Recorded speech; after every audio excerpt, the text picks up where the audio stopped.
MRP কাটা কেন? বেশি মূল্যে বিক্রয়ের উদ্দেশ্যে? এখানে কোনো খাওয়ার জন্য ওষুধ রাখা আছে আপনাদের? পরে মেরুদণ্ড পাওয়া গেলে তো তখন বলবেন খাওয়ার জন্য, বা স্যাম্পল পাওয়া গেলেও বলবেন খাওয়ার জন্য। তাহলে ইম্পোর্টারের সিল কোথায়? এটা ইম্পোর্ট হয় না স্যার, কি হয় তাহলে?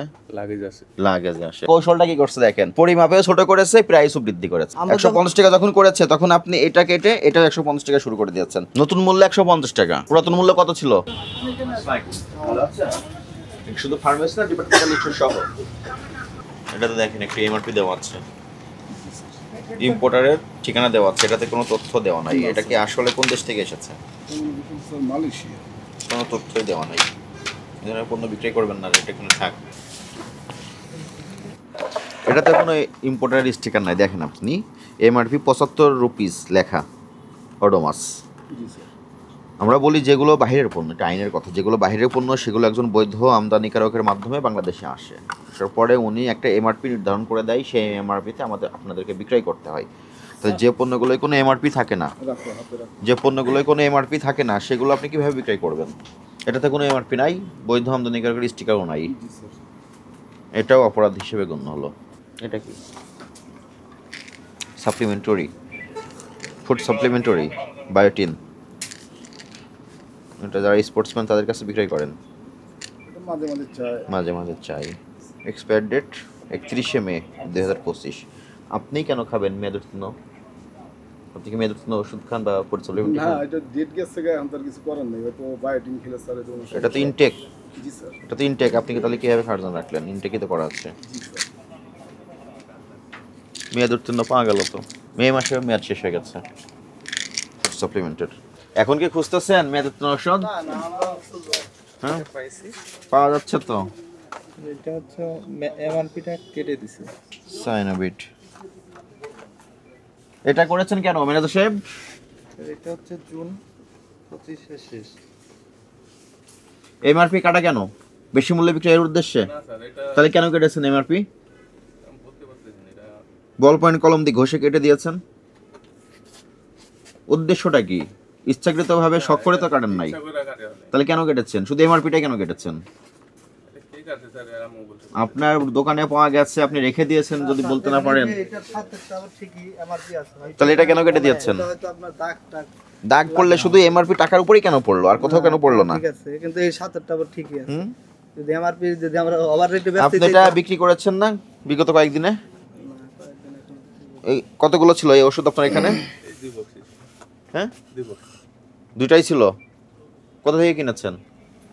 এগুলো মার্কেট থেকে আনা হয়েছে। ক্যাশ মেমো দেখাবেন। শুধু এমআরপি টুকু কেটে দিয়েছে, উদ্দেশ্য বেশি মূল্যে বিক্রয় করবে। এগুলো আর কয়েকদিন মেয়াদ আছে, আজকে 25 তারিখ, 5 দিন আছে। এগুলো আলাদা করে রাখেন, আমরা মাস শেষে আমরা মার্কিং করে আলাদা করে ফেলেন। ফ্রিজে যা আছে সব তো বিক্রয়ের উদ্দেশ্যে রাখা ওষুধ। এখানে কোনো খাওয়ার জন্য ওষুধ রাখা আছে আপনাদের? পরে মেরুদণ্ড পাওয়া গেলে তো তখন বলবেন খাওয়ার জন্য, বা স্যাম্পল পাওয়া গেলেও বলবেন খাওয়ার জন্য। এটা কিন্তু প্রেসক্রিপশন দেখে বিক্রি করতে পারবেন, প্রেসক্রিপশনের বাইরে এটা বিক্রয় করতে পারবেন না। এবং এটার এমআরপি কোথায়, কি লেখা এটা? আরএস 2400। আপনি আমাদের বাংলাদেশের কারেন্সি কি আরএস এ চলে? না, এমআরপিতে চলে, টাকাতে চলে, তাহলে টাকা লেখা নাই কেন? এটা তো স্যার ওই ইন্ডিয়ান প্রোডাক্ট। ইন্ডিয়ান প্রোডাক্ট আপনার কাছে কিভাবে আসলো? এটা স্যার ডাক্তার প্রেসক্রিপশন করে, না, আর আপনার ব্রোকাররা, কাছে এটা অনেক কিভাবে ব্রোকাররা আসলো? আসে বিক্রি করে যায়। ব্রোকাররা এসে বিক্রি করে, আপনারা নিয়ে রাখেন। আপনাদের যাচাই করতে হবে না এটা অরিজিনাল ইন্ডিয়ান কিনা? আমাদের জানা মতো অরিজিনাল। অরিজিনাল। তাহলে ইম্পোর্টারের সিল কোথায়? এটা ইম্পোর্ট হয় না স্যার, কি হয় তাহলে? লাগেজ আছে। লাগেজে আসে। লাগেজের ওষুধ খুবই সেনসিটিভ একটা প্রোডাক্ট। এটা যদি আপনার লাগেজে আসে 5টার সঙ্গে 10টা ভেজাল করে দেয়, আপনি কীভাবে ধরবেন? না, ওটা ধরার ক্ষমতা নেই। এটা ব্যবহার করলে রোগীর ক্ষতিগ্রস্ত হবে না? জি। মারাও তো যেতে পারে। এই দায়িত্ব আপনি নেবেন তখন? তাহলে এইগুলো কেন বিক্রয় করছেন?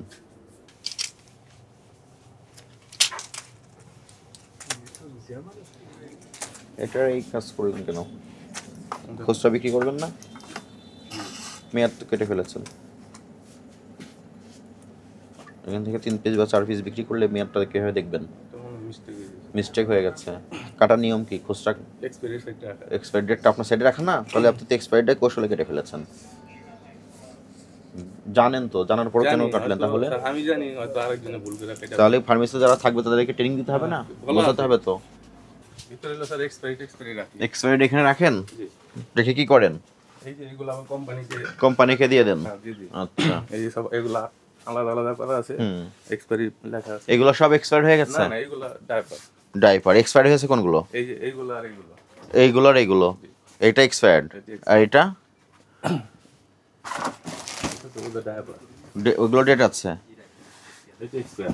এক্সপায়ার্ড, এটা এক্সপায়ার্ড, এটা এক্সপায়ার, এটা ঠিক আছে। তাহলে আলাদা করে রাখেন, এক্সপায়ার্ড গুলো আলাদা করবেন, ওখানে একসঙ্গে রাখতে পারবেন না। আচ্ছা, ঠিক আছে? ঠিক আছে। বাইরের অনেক ওষুধ আছে, বিভিন্ন দেশের নাম বলতেছেন আপনি। চেজ রিপাবলিক, ইন্ডিয়ান ঔষধ, কোরিয়ান ঔষধ, এটা কোন দেশের? ডেনমার্কের ঔষধ পাওয়া গেছে, একটাতেও এমআরপি নাই। আপনারা তার মানে ইচ্ছাকৃতভাবে মূল্য বসিয়ে দিচ্ছেন, যে সেই মূল্যে বিক্রয় করছেন। আর একটা ওষুধ পেয়েছে, ওখানে এমআরপিটা কেটে দিয়েছে। তো এটা কোনোভাবে হয়েছে, কিন্তু আমরা যদি কাটতামই স্যার, দুটোটা কাটতাম। কে কাটলো? আপনি বলেন, আমি যদি বেশি দামে বিক্রি করতে চাই, তাহলে আমি দেখি, দুটোটাই ওষুধটা যেতাম, দেখি।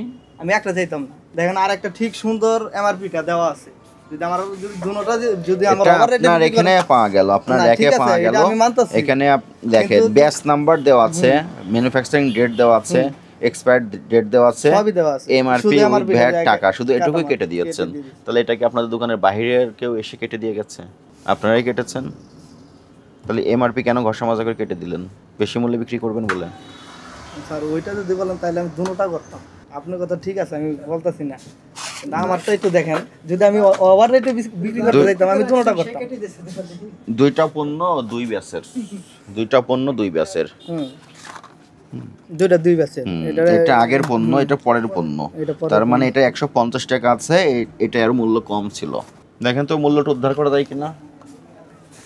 দুইটা দুই ব্যাচের, এটা জানুয়ারিতে প্রোডাকশন, এটা মে মাসে প্রোডাকশন, মাঝখানে 5টা মাস গেছে, 5টা মাস পরে হয়তো ওষুধের দাম বৃদ্ধি পেয়েছে, এটার সঙ্গে সমন্বয় করে এটার মূল্য কেটে দিয়েছে। আসল কাহিনী হচ্ছে এটা, এটা 12-24 ব্যাচ, এটা শুধু 224 ব্যাচ। এটা পরিমাপেও ছোট করে ফেলেছে। স্যার 1 cc না কত সিসি দেওয়া আছে? 1 পরিমাণ মানে স্যার এক আছে, তো অ্যাম্পুলটা ছোট বড় হইতে পারে স্যার। এটা কত সিসি? 1 1 ml। এটা 1 ml। জি স্যার। এটা ছোট করে এটা শিশিটা কিন্তু মানে ভিতরে কিন্তু দেখতে তো ছোট মনে ঔষধ কম আছে, ঔষধও কম আছে। মানে কৌশলটা কি করছে দেখেন, পরিমাপেও ছোট করেছে, প্রাইসও বৃদ্ধি করেছে। আপনি দেখেন দুটাই 1 ml বলতেছে। এখন তো উনাদের ধরতেই দেখেন, স্যার, হুম, এখন তো কোম্পানিরও ধরতেই। তো আপনারা এগুলো দেখে নেবেন না। আর এটাতে যখন 150 আমরা টাকা তো করে দেখি। দিয়েছে মূল্য, আমরা তো- 150 টাকা যখন করেছে, তখন আপনি এটা কেটে এটা 150 টাকা শুরু করে দিয়েছেন। এটা কিন্তু 2 ডিজিটের সংখ্যা ছিল। দেখেন আপনি 2 ডিজিটের সংখ্যা খুব দক্ষভাবে কেটেছেন। 2 ডিজিটের সংখ্যা ছিল। নতুন মূল্য 150 টাকা, পুরাতন মূল্য কত ছিল? এই কোম্পানিকে ফোন দেন। আপনার এখানে কি কি অপরাধ সংগঠিত হয়েছে আপনি বুঝতে পেরেছেন? আমি একবার আপনাকে সংক্ষেপে বলি। মেয়াদ উত্তীর্ণ ঔষধ বিক্রি করেছেন বা বিক্রয়ের উদ্দেশ্যে সংরক্ষণ করেছেন, লাগেজের ওষুধ বিক্রি করছেন, যেগুলোর কোনো বৈধ আমদানিকারকের স্টিকার সংবলিত মেডিসিন না, এগুলো আপনি বিক্রি করছেন। এবং মেয়াদ আরেকটা ওষুধ আছে যেটা এমআরপি কেটে বেশি মূল্যে বিক্রয় করছেন। 3 ধরনের অপরাধ সংগঠিত হয়েছে। আপনি অপরাধ স্বীকার করেন? জি স্যার, অপরাধ স্বীকার। ভবিষ্যতে এগুলো করা যাবে না। আপনার লাইসেন্সে যে শর্তাবলী দেওয়া আছে, সেই শর্ত মোতাবেক ব্যবসা পরিচালনা করবেন। ঠিক আছে। ঠিক আছে? আপনাদেরকে সতর্কতামূলক আজকে 20,000 টাকা আর্থিক জরিমানা করলাম। এবং এটা আগের যে মূল্য ছিল ওই মূল্যে বিক্রি করবেন। আর এই ধরনের মিস ব্র্যান্ডেড বলবো আমরা এগুলো, যেহেতু বৈধ কোনো অ্যাড্রেস করতে পারছি না আমরা, এটা মিস ব্র্যান্ডেড বলবো। মিস ব্র্যান্ডেড কোনো ওষুধ বিক্রয় করতে পারবে না ফার্মেসিতে, আপনার শর্তাবলীতে লেখা আছে। এবং ওখানে কিছু পাওয়া গেছে, ওইগুলো বলতেছেন কখনো মালয়েশিয়ান, কখনো অন্য দেশের নাম বলতেছেন, ইন্ডিয়ান ওডোমাস, কোনো এমআরপি দেওয়া নেই। এমআরপি বিহীন কোনো প্যাকেটজাত পণ্য বিক্রয় করতে পারবেন না। ঠিক আছে? ঠিক আছে স্যার।